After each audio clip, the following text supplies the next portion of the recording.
certainly on a third season show, it's a different process, I imagine, for you as an actor than it would be on a first season show or second season show. So what kind of comfort do you find in season 3 than you had the previous years?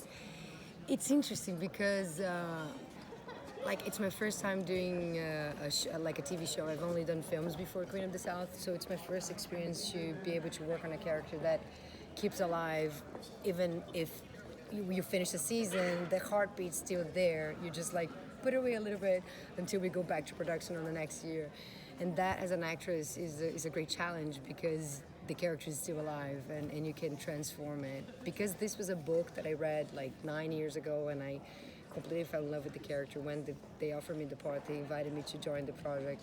It was such a joy because I had so much passion for the character. The chance to evolve with her is very special. I mean, like, of course, season 1, it was like trying to run for her life. Season 2 was figuring out what was her role into this world with Camila and the manipulation that was going on and who she could trust, who she could not. And now season 3 is about like grabbing, being in charge of her own life. And I think that path as an actress and as a character is very interesting to play because I know a lot about her as well because I did so much homework.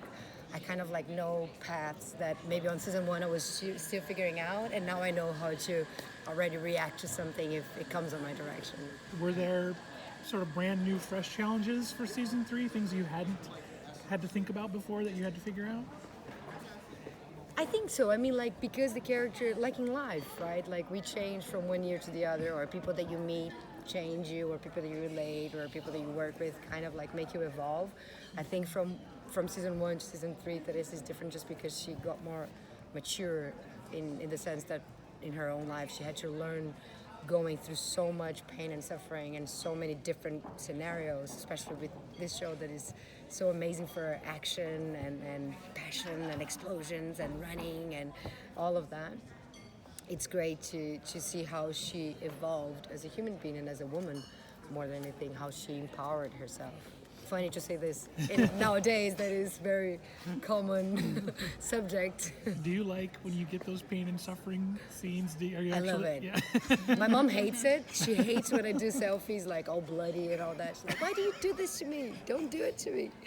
No, I love it. I mean, like, I think it's great because it's like I said, like when I did a couple of films like I Am Legend or Predators that I'm running from zombies and monsters and all that, you don't do that at home like on a daily basis. So when I'm like running on a car chase or running the street to someone shooting you or a big explosion happening and you're just throwing yourself on the floor, it's kind of, I like it. I think it's fun to act that. It feels kind of like a kid just playing with your friends. It's fun.